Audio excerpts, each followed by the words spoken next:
Ich heiße euch recht herzlich willkommen, liebe Zuschauer, zu einem neuen Kommentar von mir. Wir werden das Buch Ist der Islam noch zu retten? Von Abdus Samad und Mohammed Khurshid genau unter die Lupe nehmen. Hier geht es um einen Briefwechsel zwischen den beiden, was später dann zu einem Buch hergestellt wurde. Also ich werde selbstverständlich jetzt nicht alles daran kommentieren, da das sonst den Rahmen des Vortrags sprengen würde, sondern ich werde lediglich einige Stellen, die mir interessant erschienen, kommentieren. In meiner Analyse dieses Buches konnte ich zum folgenden Resultat kommen.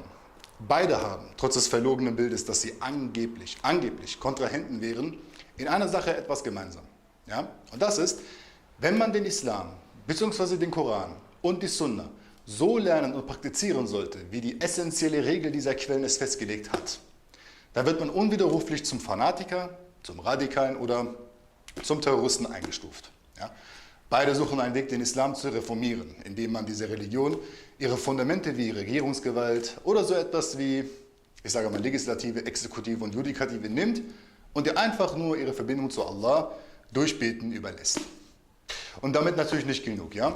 Für einen liberalen Kafir wie Khurshid, für ihn sogar, muss diese Verbindung sogar umgedeutet werden, indem man weder an einer wirklichen Hölle und Bestrafung glaubt, noch an einem wirklichen Paradies oder beziehungsweise Belohnung.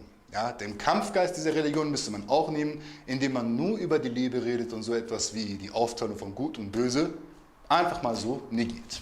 Ja. Ein typisch christliches Bild, was Khurshid gerne auch den Islam geben will, ja, aber es funktioniert natürlich. Ja. Und gibt es sogar Verse, die dieses erfundene Bild widersprechen, dann müsste man sie sogar historisch bewerten, doch keinesfalls bezogen auf uns oder unsere Zeit. Als der Koran irgendein Geschichtsbuch ohne Funktion oder irgendeine gute Nachtgeschichte unseres Propheten, die nur ihn und seine Gefährten betreffen, aber keinesfalls uns. Ja. Und damit natürlich nicht genug, liebe Zuhörer. Khurshid möchte Allah so haben, wie er will. Doch dass er so sein soll, wie Allah will, das passt ihm überhaupt nicht, denn ansonsten wäre Allah ein Befehlsgeber, ein Vollstrecker und sogar ein willkürlicher Schöpfer. Ja? Wir suchen natürlich Zuflucht vor dem Zweck und Absicht dieser Behauptungen. Also für seinen Kufr benutzt er noch Al-Ghazali und zitiert aus seinem Ihya Ulumuddin und denkt in allen ernsthaft, dass er die Antwort für diesen Irrsinn dort gefunden hat. Also was Imam Ghazali wirklich gesagt hat, wird den Khurshid natürlich sehr erschrecken und es wird ihm überhaupt nicht gefallen. Ja? Wir hoffen auf jeden Fall, er liest danach nie wieder seine Bücher. Was den Abdus Samad betrifft, ja, so haben wir schon in der Vergangenheit all seine Thesen erfolgreich widerlegt gehabt. Ja? Und auch hier werden wir auf einige wenige Stellen eingehen, da dieser Mann in vielen Stellen Dinge behauptet, die tatsächlich stimmen. Also Dinge wie dass der Islam mit der Demokratie nicht vereinbar sei, dass niemand als Gläubiger oder als Muslim bezeichnet werden darf, der zwar an Allah glaubt, doch Muhammad sallallahu alaihi wasallam als Propheten ablehnt. Ja? Dass der Islam auch eine politische Seite hat, dass der Islam nicht reformiert werden kann, beziehungsweise nicht so gestaltet werden kann, wie die Kuffar es wollen. Wir applaudieren hier an diesen Sündig und sagen, du hast es tatsächlich begriffen. Ja? Zumal hat mich Abdus Samad in diesem Buch überhaupt nicht gestört. Überhaupt nicht. Ja? Denn dass er nicht mal ganz normal ist, ja, und den Islam dazu benutzt, um ein paar Euros zu verdienen, wie auch, dass er ein Atheist ist und nicht wirklich an Gott glaubt, ja, das ist ja kein Geheimnis. Ja. Er sieht sich selbst auch nicht als Muslim an. Nein, mich hat der Herr Khurshid am meisten gestört, ja, denn er sieht sich als Muslim an, missbraucht Gelehrtenaussagen, Koranverse und Hadith, um seinen Kufr bestätigt zu kriegen. Ja. Also der Herr Khurshid, er ist alles, aber niemals ein Muslim. Ja? Sein Irrsinn und auch seine Widersprüche werden wir euch jetzt aufzeigen und alles, was er an Falschheit behauptet hat, entlarvend widerlegen. Inshallah.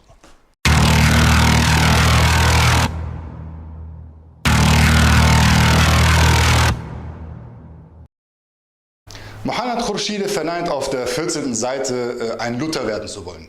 Auf der 15. Seite hingegen ruft er dazu auf, dass jeder Muslim ein Luther werden soll. Also, wieso sollen andere etwas werden, was du für dich selber nicht wünschst? Ja? Wir erkennen hier also ganz klar, gleich am Anfang seines Buches einen ganz klaren Widerspruch. Davon abgesehen ist der Islam keine feministisch-faschistische Ideologie, dass man hier von Emanzipation reden müsse. Emanzipation. Also Emanzipation beschreibt die Befreiung von jeder Gefangenschaft, der man zum Opfer gefallen ist. Für mich persönlich bedeutet Emanzipation nichts anderes als Sonderrechte für Frauen. Jedenfalls bezieht sich Khurshid bei diesen schwachsinnigen Behauptungen auf religiöse Autoritäten, denen man nicht folgen darf, nach seiner Meinung. Ja? Denn das wäre der Grund, wieso der Islam und die Muslime gefangen sein und keine Reformation haben wollen. Dazu sagen wir jetzt Folgendes. Allah sagt, Ja ayyuhalladhina amanu, ati'u Allah wa ati'u Rasul wa ulil amri minkum. O ihr, die ihr glaubt, gehorcht Allah und gehorcht dem Gesandten und denen, die unter euch Befehlsgewalt besitzen. Sure 4, Vers 59. Ali bin Abi Talha, Ata, Abu al-Aliya, Hassan al-Basri, Al-Tahak, die Mehrheit der Salaf und alle Tafsir-Gelehrten und insbesondere Abdullah bin Abbas radiallahu anhum ajma'in. Sie alle haben gesagt, Ati'u Allah wa Ati'u Rasul wa ulil amri minkum, yani Ahlul Fiqh wa Din. Also mit ulil Amr, Befehlshaber, sind die Leute des Fiqh und des Din gemeint. Also mit anderen Worten, die Gelehrten sind damit gemeint. Wieso die Gelehrten? Der eine oder andere wird sich das jetzt fragen. Wieso die Gelehrten? Die Antwort gibt uns unser Prophet. Unser Prophet sallallahu alaihi wasallam hat gesagt, Innal ulama'a warathatul anbiya. Die Gelehrten sind die Erben des Propheten. In einer anderen Überlieferung sagt unser Prophet, dass die Gelehrten seiner Umma wie die Propheten der Söhne Israels sind. Ja, das ist ja auch der Grund, wieso es für uns Muslime eine Pflicht, eine Obligation ist, den 4 Rechtsschulen bzw. den Gelehrten zu folgen. Und wenn wir über die Befolgung der Gelehrten reden, wenn wir darüber reden, ja, dann meinen wir die waschechten, authentischen und wirklichen Muwahid-Gelehrten, die sich auf dem Tawhid bzw. auf dem Monotheismus befinden, ja, bedingungslos und kompromisslos sind. Doch keinesfalls solche verlogenen, gekauften, falschen und ungläubigen Gelehrten wie jene Palastgelehrten unter der Nation unseres Propheten, ja, und schon gar nicht solche sogenannten Professoren oder Experten, ja, solche Leute wie Khurshide zum Beispiel oder seinesgleichen, die gleiche demokratische Ideologie vertreten wie diese Palastgelehrten, die ich vorhin erwähnt habe. Ja, und das zeigt uns der oben genannte Vers ganz klar. Wie zeigt uns das der Vers? Allah sagt, O ihr Gläubigen, das heißt, O ihr Muslime, gehorcht dem Befehlshaber unter euch. Ja, also demnach muss der Befehlshaber auch ein Muslim und Muwahid sein. So. Daher folgen wir nicht blind jeden hergekommenen Gelehrten. Ja, also braucht der Islam also eine sogenannte Emanzipation? Wir sagen, ja, doch. Aber eine Emanzipation vor solchen Gestalten wie Khurshide und die Konsorten seinesgleichen. Ja? Der Islam braucht seine Freiheit vor solchen Kuffar wie Khurshide, die selbst als Nicht-Muslime meinen, wissen zu können, was gut für den Muslim, vor allem was gut für den Islam sei. So, in diesem Sinne sagen wir, ja, so eine Emanzipation brauchen wir auf jeden Fall.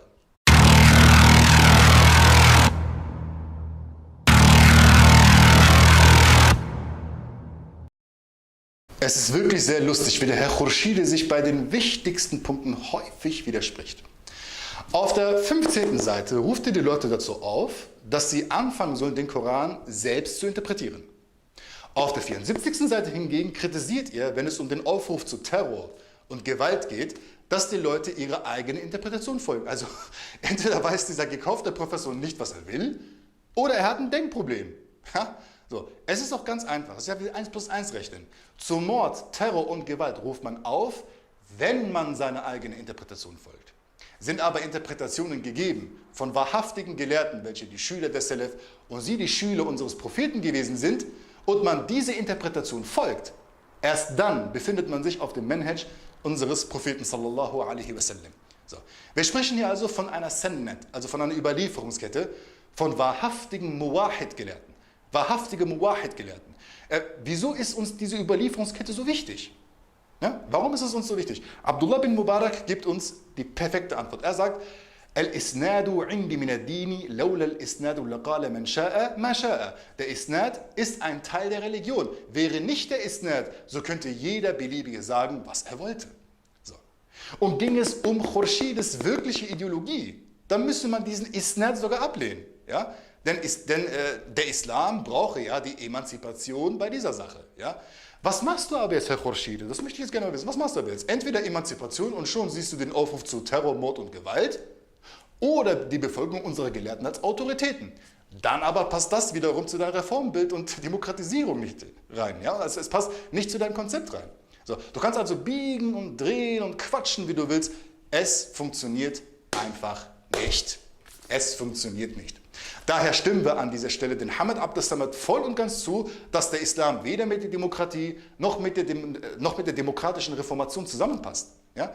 Dass es uns Laien untersagt ist, den Koran nicht nach eigenem Kopf zu interpretieren, ist ein wichtiger Bestandteil unseres Glaubens, um eben all diesem Gift nicht zum Opfer zu fallen. Daher sagte zum Beispiel der großartige Imam Ahmed bin Hanbal, rahimahullah, Iyaka an tatakallama fi mas'alatin laysa laka fiha imamun. Nimm dich in Acht davor, über Angelegenheiten zu sprechen, ohne dich auf einen Gelehrten zu stützen.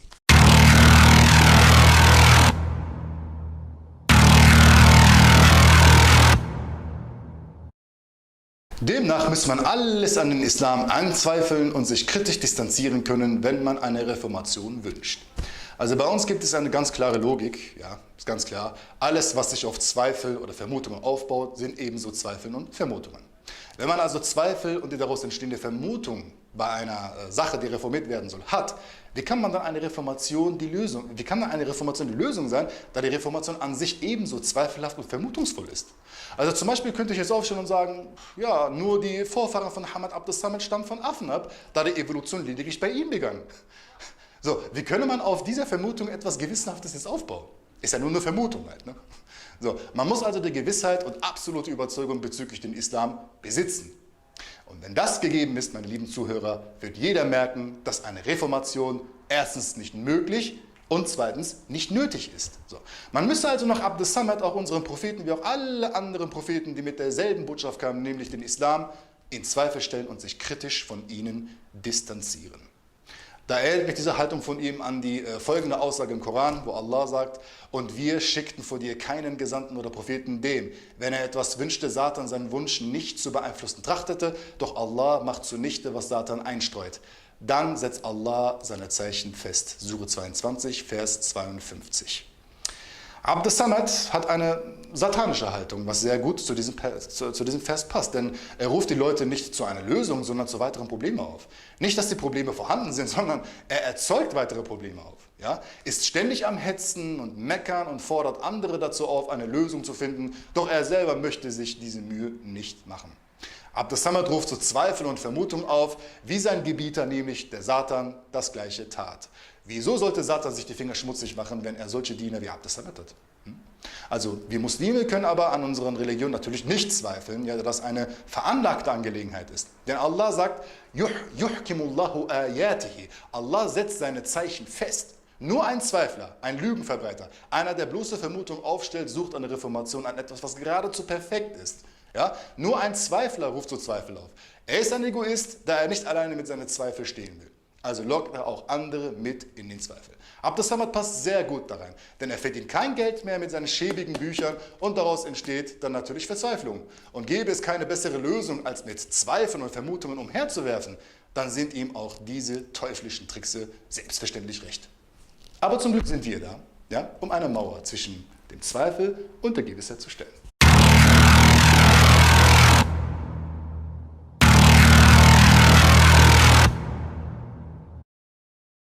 Blasphemiegesetze gibt es auch reichlich in Europa, meine lieben Zuhörer. Ja, man macht sich strafbar, wenn man sich kritisch gegenüber dem christlichen Gott äußert. In Holland wird jeder nach dem 147. Paragraph bestraft, der sich blasphemisch zu Gott äußert.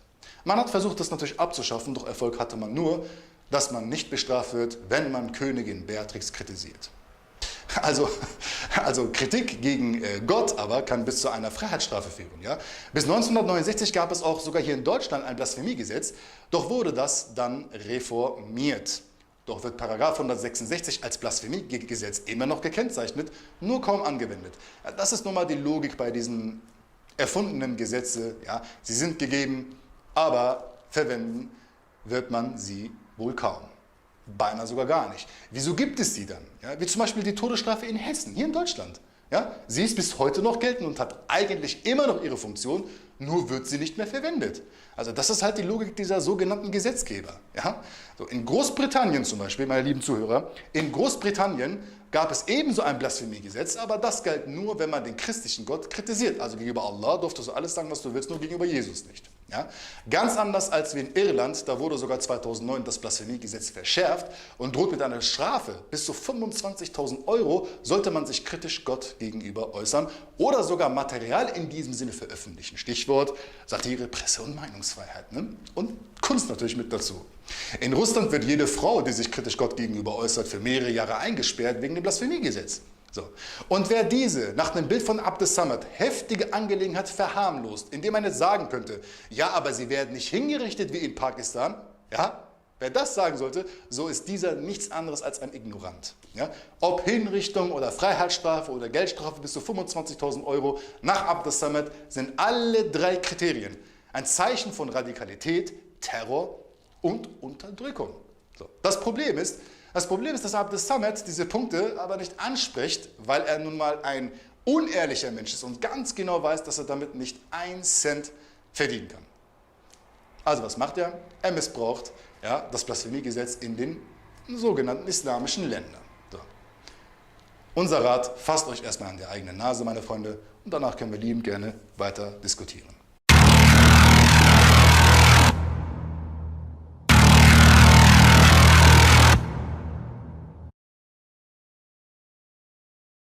Der Herr Khurshide wünscht sich eine Reformation des Islam. Dafür missbrauchte die Überlieferung des Propheten, wo er sagte: Inna Allah yab'athu li hadhihi al-ummati ala ra'si kulli mi'ati sanatin man yujaddidu laha dinaha. Wahrlich sendet Allah Azza wa Jal für diese Umma zu Beginn jedes Jahrhunderts einen Mujaddid, der für sie ihren Glauben erneuert bzw. wiederherstellt. Das wird überliefert im Sunan von Abu Dawud. Und hierzu erläutert er, dass es falsch sei, den Islam statisch zu betrachten, indem man denkt, die Lehren oder die Regeln oder die Positionen würden sich nicht verändern. Zudem solle diese Überlieferung jetzt zeigen, dass der Prophet den Islam nicht als abgeschlossen ansah, sondern eher, dass da doch was verändert werden müsse. Demzufolge, nach der Meinung von Abd Samad natürlich, soll der Prophet uns nahegelegt haben, dass eine Reformation zwar nicht am Tawhid, aber darüber hinaus an den Islam wohl möglich sei.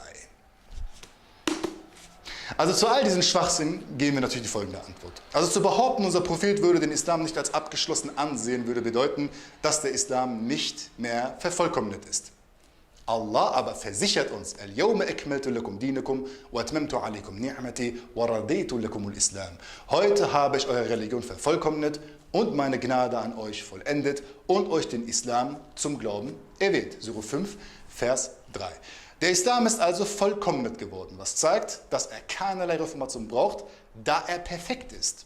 Denn eine Reformation macht man nur, wenn man Bezug nehmend auf eine Sache keinerlei Zufriedenheit hat und man diese Sache nun so formen müsse, wie es einem passt, damit die Zufriedenheit auftretet. Wir sind hier aber nicht bei Wünsch dir was. Ja? So, das können wir aber natürlich nicht annehmen, denn achtet darauf, dass Allah akmaltu sagt. Das heißt, ich habe vervollkommnet. Dass hier etwas vervollkommnet wurde, dass es gemacht wurde an dieser Stelle, schrieb Allah dieser Akt sich selbst zu, und das zeigt, dass die Essenz dieser Religion von Allah erschaffen und von ihm selbst vervollkommnet wurde. Mit anderen Worten, Allah sieht diese Religion, so wie er ist, als perfekt an. Und er möchte dann so eine Kreatur wie Abd Samad oder Khurshide kommen und sie wollen eine Reformation unseres Religions haben. Das funktioniert natürlich nicht. Der Einzige, der diese Religion reformieren kann, bist ganz sicher nicht du, sondern Allah. Des Weiteren, jetzt nachdem der Islam vervollkommnet wurde, eine Reformation durchführen zu wollen, würde bedeuten, dass der Islam vorher nicht vervollkommnet war. Und das würde diesem Vers ganz klar widersprechen. Und was die Überlieferung des Propheten betrifft, zuerst einmal ist diese Überlieferung Mu'dal. Mu'dal-Überlieferungen sind Munqati'-Überlieferungen ähnlich. Allerdings unterscheiden sie sich von Munqati'-Überlieferungen lediglich mit der Bedingung, dass 1 bis 2 Überlieferer fallen gelassen werden. Demzufolge kann ein Mu'dal-Hadith noch angenommen werden. Ja? Also zu bedenken ist lediglich der Überlieferer, der den Mu'dal hervorbrachte. In diesem Fall ist es Abdurrahman bin Shuraih al-Iskandariani und er ist als vertrauenswürdig eingestuft worden und wurde sogar von Bukhari und Muslim als Beweis anerkannt. Des Weiteren ist Abi Alqama der Überlieferer, der meinte, dass Abu Huraira diesen Hadith berichtet haben soll. Aber man beachte, er benutzt den Satz Fima a'lamu, soweit man weiß, hat Abu Huraira das überliefert. Also das zeigt, dass diese Überlieferung marfu ist. Das heißt, der Überlieferer, Abi Alqama, wusste nicht genau, wer der Überlieferer dieses Hadithes war. Ein Marfu-Hadith kann authentisch, gut, aber auch schwach und sogar gelogen sein. Diese Überlieferung hingegen ist nach Hakim, Bayhaqi, Zayn al-Iraqi und Ibn Hajar natürlich für authentisch eingestuft worden. Was nun die Bedeutung dieses Hadithes betrifft, meine lieben Zuhörer, so bedeutet Yujaddidu keinesfalls, dass da nun einige Leute jedes Jahrhundert kommen werden, um den Islam zu reformieren. Nein, der Mujaddid wird den Islam nicht in dem Sinne erneuern, dass nun was Neues hinzugefügt oder was an dem Islam selbst verändert wird, ja, wie das der Khurshide gerne möchte, sondern seine Erneuerung bedeutet den Umgang, die Handlungen, die Regeln des Islams, was jedes Jahrhundert immer falsch umgesetzt wurde, wieder der Richtigkeit nach dem Koran und der Sunna zu widmen. So, das bedeutet, Wenn nun solche Leute wie Khurshid auftreten und den Kufr lehren, dass Hölle und Paradies Metapher seien und man Allah so haben möchte, wie man selber will und dass die Abrechnung am Tage des Gerichts nichts mit Bestrafung oder Belohnung im körperlichen Sinne zu tun habe und dass der Islam mit der Demokratie vereinbar werden müsse, dann tretet ein Mujaddid auf, der all dies verwirft und das in Ordnung stellt, was nach Koran und Sunna selbstverständlich der Fall ist. Das hat dieser Hadith zu bedeuten. Die Aufgabe eines Mujaddids ist, die Gesetzgebung Allahs wiederherzustellen, die ja seit 1925 mit dem Zerfall des Osmanischen Reiches nicht mehr gegeben ist, sondern abgeschafft wurde. Seine Aufgabe besteht darin, das Kalifat wiederherzustellen, die Menschen zum Tawhid einzuladen und ganz sicher nicht zur Demokratie oder Laizismus oder Separatismus oder was es noch so an Gift von muss gibt. Ja? Falls der Herr Khurshid immer noch mit der Reformationsschiene kommen sollte, sagen wir, weißt du was, okay, wir akzeptieren eine Reformation im Islam. Ja, aber nur die linguistische Bedeutung des Wortes Reformation. Denn die linguistische Bedeutung dieses Wortes beschreibt, dass das, was vorher war, heute wieder in gleicher Weise hergestellt werden muss. Nun, vorher waren die Gesetze Allahs und das Kalifat gegeben. Wir wollen eine Reformation im linguistischen Sinne, nämlich, dass all dies wieder hergestellt werden soll. Andererseits ist eine andere Reformation niemals möglich. Und was die Bemerkung von Khurshid betrifft, dass er keine Reformation am Tawhid des Islams wünscht, so zeigt dies nur seine Lüge und Unaufrichtigkeit. Also den Islam mit der Demokratie zu vereinbaren, ist eine Reformation an dem Tawhid.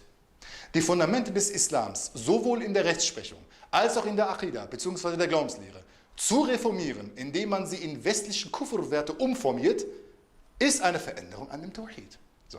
Deine Heuchelei zieht bei Unwissenden, aber keinesfalls bei uns.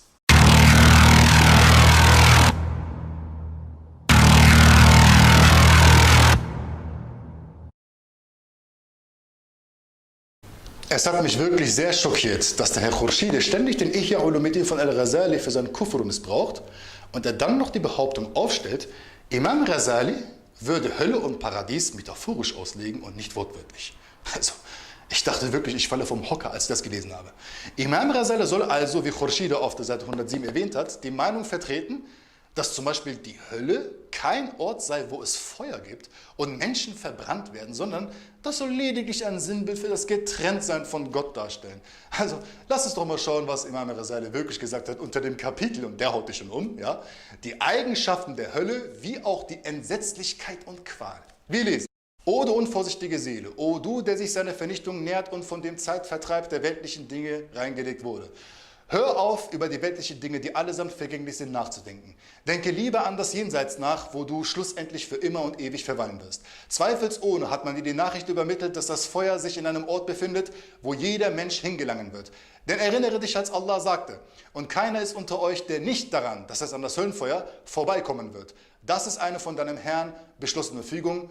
Dann werden wir die Gottesfürchtigen erretten, die Frevler aber werden wir darin auf den Knien belassen. Sure 19, Vers 71. Weiter sagt Ghazali, demzufolge sei dir also sicher, dass du zu all denen gehören wirst, die das Höllenfeuer erreicht werden. Was aber deine Rettung vor dem Höllenfeuer betrifft, so ist das zweifelhaft. Leg also die Angst, dass du dorthin gelangen wirst, in deinem Herzen rein.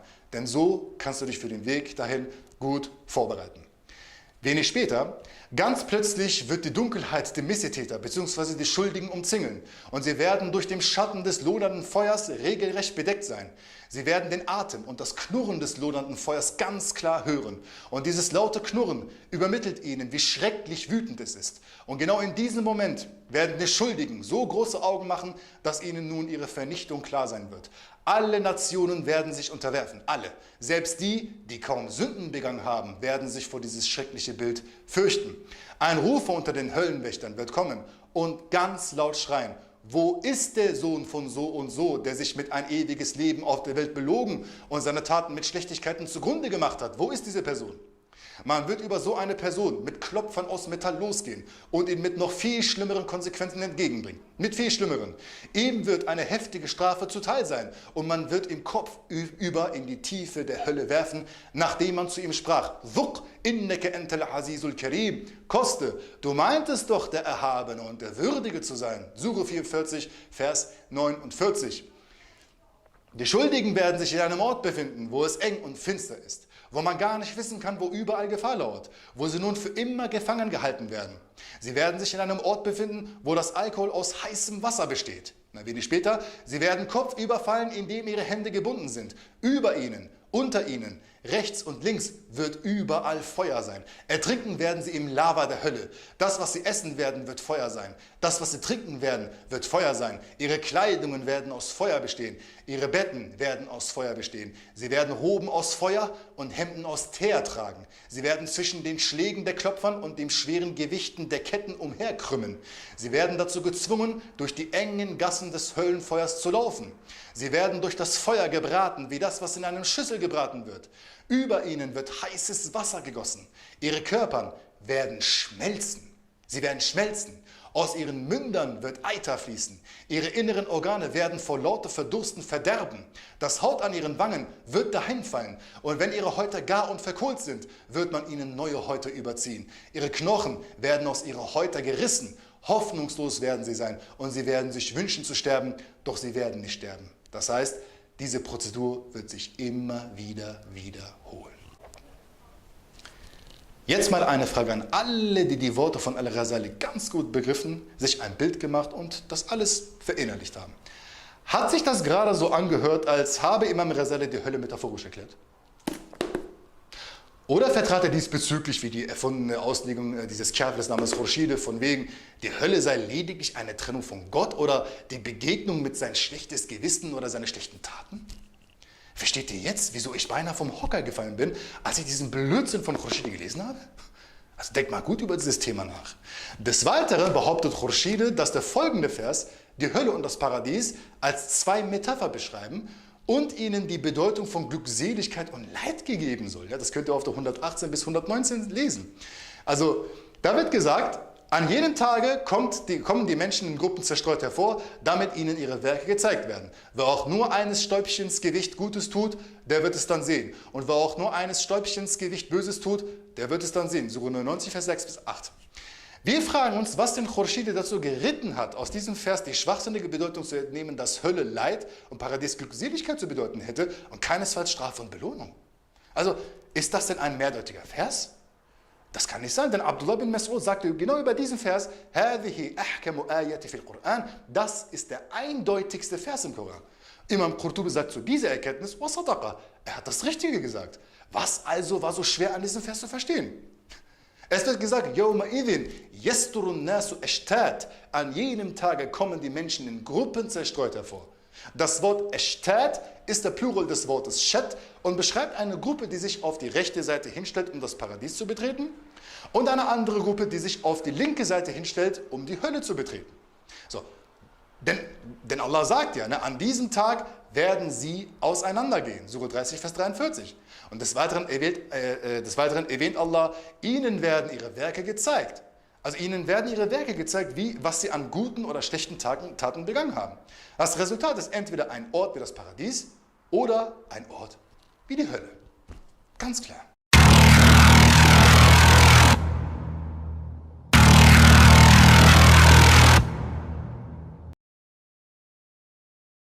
Wir suchen Zuflucht bei Allah, einen so großen, perfekten und faszinierenden Propheten wie Ibrahim a.s., Zweifel in seinem Glauben bezüglich Allah vorzuwerfen.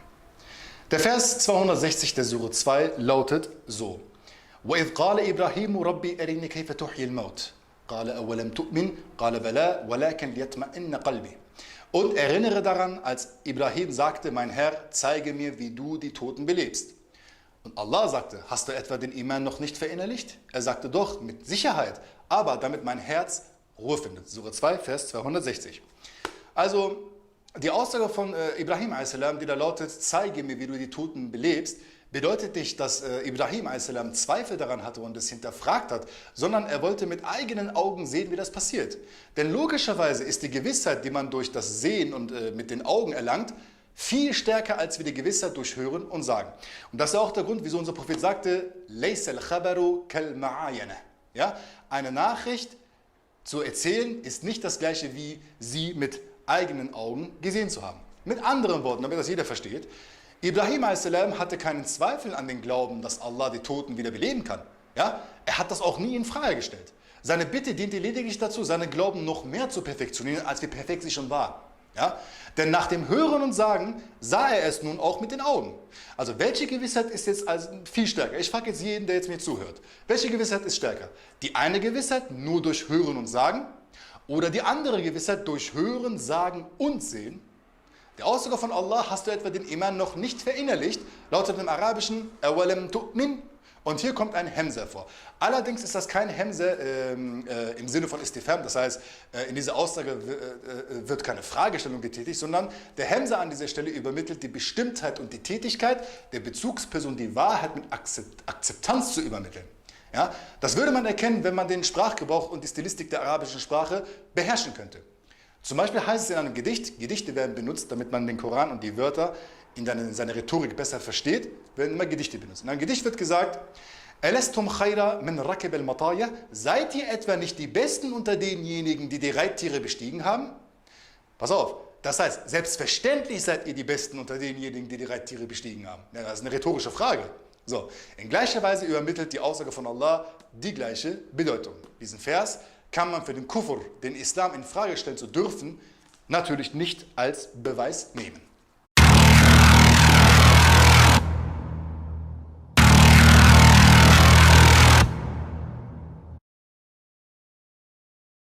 Diese Aussage von Khurshid zeigt nicht, dass er sich angeblich kurz oder richtig oder kurz und knapp ausgedrückt hätte, sondern er möchte mit dieser Aussage darauf hinweisen, dass das Trinken nicht verboten ist und jeder nun, solange er nicht den Grad gekriegt hat, betrunken zu werden, liebend gerne Alkohol trinken darf. Und stimmt die Behauptung über den großartigen Madhab-Imam Abu Hanifa rahimahullah? Ich werde euch das jetzt versuchen zusammenfassend zu erklären. Zunächst einmal ist klar, dass das Alkoholtrinken am Anfang nicht verboten wurde, da man schrittweise das Verbot einleiten musste, damit die Menschen damals, die das Alkoholtrinken zur Gewohnheit und Alltag gemacht haben, einfacher und systematischer damit aufhören können. Am Anfang also wurde das Alkoholtrinken zwar als schlecht angesehen, jedoch nicht ganz verboten.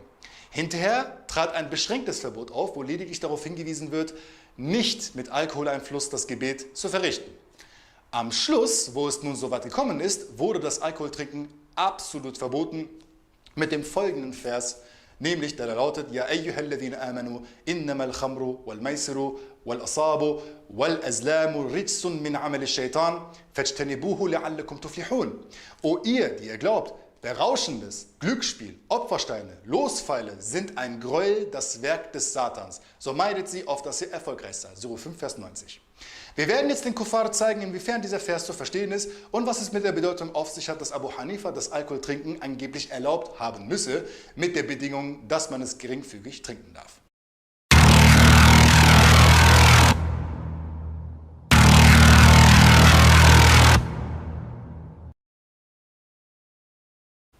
Zuerst wollen wir auf die allgemeine Scheinargumentation eingehen, dass hier nicht von einem Verbot geredet wird, sondern darüber, dass es lediglich gemieden werden soll.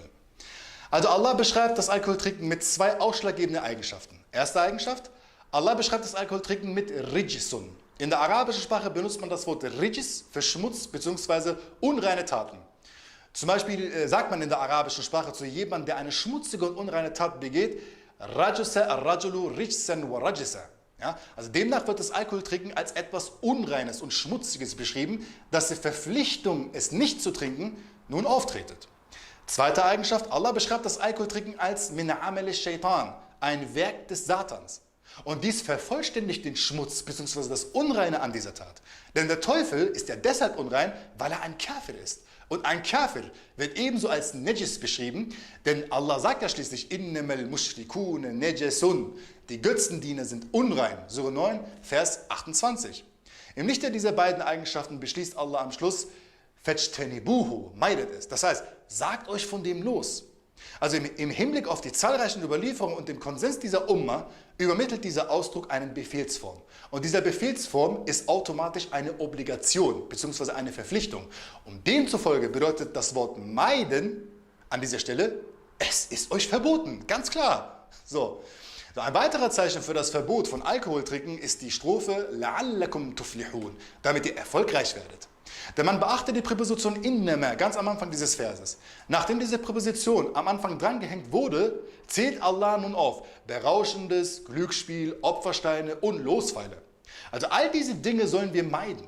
Und durch diese Präposition und durch die Tatsache, dass sie alle damit nebeneinander erwähnt wurden, erkennt man, dass das Alkoholtrinken und das Betrunkenwerden in seiner Wertlosigkeit und Unreinheit in der gleichen Stufe wie die Götzendienerei gestellt wird.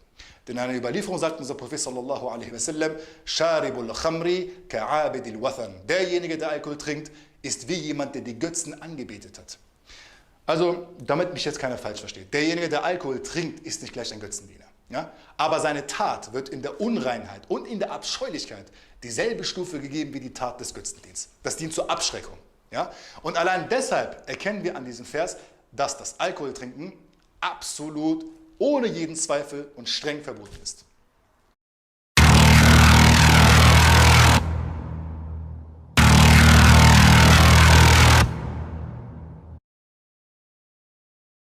Zuerst reden wir darüber, welche Übereinstimmungen und welche Meinungsunterschiede über das Wort Khamr innerhalb der hanafitischen Rechtsschule gegeben ist. Alle alkoholischen Getränke, die dazu führen, betrunken zu werden, wird Khamr genannt und das ist mit Konsens aller Gelehrten absolut verboten. Wie eindeutig das Urteil über den Khamr auch sein mag, so gibt es leider etliche Meinungsunterschiede betreffend der Natur von Khamr. Abu Hanifa definiert das Wort Khamr als Alkohol, das aus getrocknetem Traubenwasser besteht und Schaum aufgetreten ist. Also demzufolge hat Abu Hanifa das Auftreten von Schaum als Bedingung gestellt, ja, damit man hier über Khamr sprechen kann. Imam al-Jassas erläutert, dass absolut alle Gelehrten daran einig sind, dass das gekochte Traubenwasser einen alkoholischen Zustand erst nach das Aufbrühen seines Schaumes kriegt. Was jedoch seinen Zustand vor dem Aufbrühen des Schaums betrifft, so gibt es hier sehr viele Meinungsunterschiede. Ja? Und ob das gekochte Traubenwasser auch dann als Khamr beschrieben werden darf oder nicht, auch da gibt es Meinungsunterschiede. Nach der Erläuterung von Imam al-Sarkhasi sah Abu Hanifa Khamr als eine unterschiedliche Substanz an, als Traubenwasser zum Beispiel. Traubenwasser ist mit Sicherheit erlaubt. Ja? Und wenn da eine Angelegenheit sicher ist, dann kann diese Sicherheit nur mit einer anderen, ähnlichen Sicherheit aufgehoben werden. Also wir sprechen vom Qiyas. Ja? Also im Fall von verbotenem Khamr und erlaubtem Traubenwasser also, wird Traubenwasser nur dann zu Khamr, wenn der Schaum nach dem Aufkochen freigelassen wurde. Imam al-Tahawi erwähnt, dass Imam Abu Yusuf ebenso die Meinung vertrat, dass als Khamr ein alkoholisches Getränk bezeichnet wird, wenn man das Traubenwasser kocht. Die Bedingung, dass Schaum entstehen muss, hat er nicht gestellt. Was Imam Muhammad betrifft, so gibt es unterschiedliche Überlieferungen von ihm, was eine eindeutige Sichtweise sehr erschwert. Imam al-Jassas erwähnt, dass Imam Muhammad die gleiche Meinung vertrat wie Imam Abu Yusuf. Das erwähnt aber lediglich nur al-Jassas. In den anderen Fiqh-Büchern ist dieser Standpunkt nicht gegeben. In Al-Jami' al-Saghir von Sadr al-Shahid wird ein Exemplar von Imam Yusuf verzeichnet, wo er gesagt hat, alles was berauscht ist Khamr, also Alkohol. In einem anderen Exemplar jedoch wird ein anderes Wortlaut erwähnt, nämlich alles was berauscht ist Haram, verboten. Und da gibt es wirklich Unterschiede, ja, zwischen den beiden Wortlauten. Wir sehen also, dass man über Imam Muhammad schwer sagen kann, welche Meinung er vertrat. Für Alkohol wird auch das Wort Nabith verwendet und man benutzt dafür ein Getränk, was ausschließlich aus getrocknetem Wasser besteht. Wenn der Nabith nur aus getrockneten Trauben besteht, ja, dann darf man dieses Getränk mit Übereinstimmung unserer Gelehrten natürlich trinken, ja, denn das ist ja kein Alkohol. Wo die Meinungen sich unterscheiden, ist bei der Frage, wie lange dieser Getränk stehen gelassen werden darf. Al-Marwazi hat gesagt, dass der Nabith, der aus getrockneten Trauben besteht, nicht länger als 10 Tage oder allerspätestens einen Monat stehen gelassen werden darf. Ansonsten wird daraus Khamr bzw. Alkohol. Diesen Getränk nennt man auch Nabidus Zabib. Ja, also von Abu Hanifa wurde überliefert, dass absolut alle Nabith-Getränke erlaubt sind, vorausgesetzt vom gekochten Inhalt dieser Getränke bleibt 2/3 übrig. Ja, das ist eine Überlieferung, worauf alle Ahnaf-Gelehrten sich einig sind, sagte al-Jassas. Es gibt sicherlich auch andere gemischte Getränke, dessen Inhalt ruhig weniger sein können als nur 2/3. Ja? Wir werden aber jetzt auf dessen Namen hier nicht weiter eingehen, weil das ist viel zu groß, dieses Thema. Fakt ist hier zu erwähnen, dass die Substanzen, die benutzt werden, an sich legitim sind. Ja? Auch wenn sie gemischt werden, können sie legitim sein. Sie warten lassen oder zu kochen, kann auch legitim sein. Was aber ein Schwerpunkt ist, ist die Frage, wie lange man sie warten lässt und wie lange man sie kocht. Überspringt man die vorgeschriebene Zeit, dann kann daraus Alkohol entstehen und das ist mit Übereinstimmung aller Rechtsschulen, auch die der Ahnaf, natürlich verboten. Es tritt nun eine sehr wichtige Frage auf und genau darauf stützt sich dieser Kafir Khurshide und gar einige Muslime auch, nämlich Darf man die geringe Menge eines Getränkes trinken, der zur Trunkenheit führt, wenn man zu viel davon trinkt? Der Prophet sallallahu alaihi wasallam hat gesagt, und um diesen Hadith geht es hauptsächlich in diesem Streitpunkt, Ma askara kathiruhu faqaliluhu haram. Verboten ist euch das Geringfügige von dem, dessen Übermaß zur Trunkenheit führt. Wenn man diesen Hadith mit bloßen Augen ansieht, dann würde man sofort denken, ja, also da haben wir es doch. Ja? Das Geringfügige eines alkoholischen Getränkes ist genauso verboten wie dessen Übermaß. Doch wenn man ganz genau diesen Wortlaut untersucht, dann wird das Folgende klar. Der Prophet sagt hier nicht, das Geringfügige, auch wenn es nicht zur Trunkenheit führt, ist verboten. Ganz im Gegenteil. Die Aussage des Propheten lässt Freiraum für die Interpretation, dass wenn das Geringfügige zur Trunkenheit führt, erst dann ist es verboten. Was ist aber, wenn das Geringfügige eben nicht zur Trunkenheit führt? Genau hier beginnt unser Streitpunkt.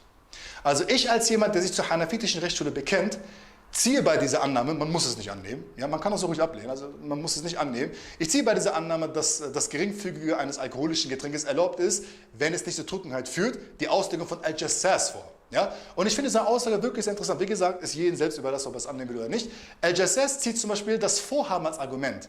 Also wenn jemand vorhat, so viel zu trinken, dass er betrunken werden möchte, dann ist selbst das Geringfügige dieses Getränkes für diese Person verboten. Er vergleicht diese Person mit einem Dieb oder Unzucht betreibenden Person. Wenn eine Person sich auf den Weg macht, zu stehlen oder Unzucht zu begehen, was ja dann sein Vorhaben ist, so ist sein Weg dorthin komplett verboten. Alles, was er geplant hat, wie zum Beispiel jetzt Busfahrt, Auto oder sonst noch für Durchführungen, wenn es sein Ziel ist, zu stehlen oder Unzucht zu begehen, wird ihm als Sünde angerechnet.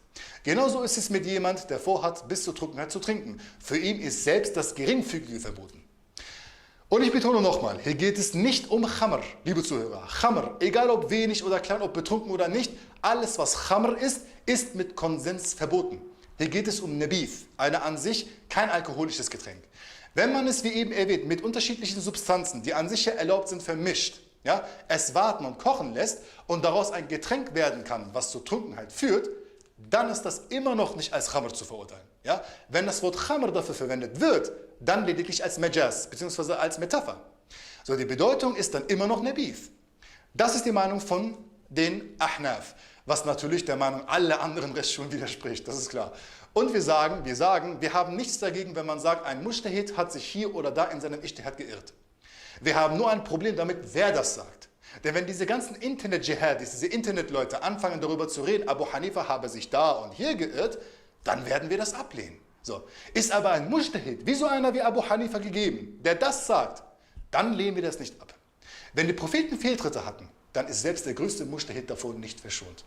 Der Mujtahid kriegt einen Lohn, wenn er nicht richtig lag, und 2 Löhne, wenn er richtig lag.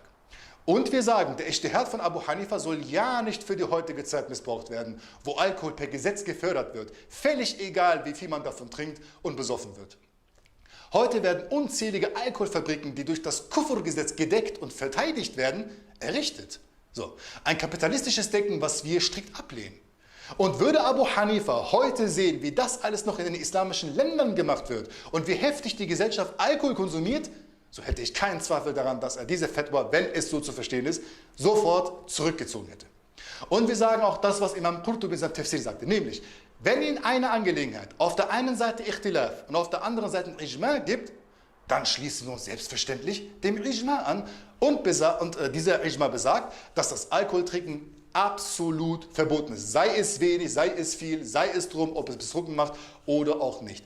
Diese Tatsache kann nicht abgelehnt werden, nur weil 1 oder 2 Mujtahid-Gelehrten eine gegenteilige Meinung vertreten. Ja? So kann man das natürlich nicht sagen. Wir beenden jedenfalls unseren Kommentar und bedanken uns bei euch für eure Zeit, Geduld und Aufmerksamkeit. Assalamu alaikum und tschüss.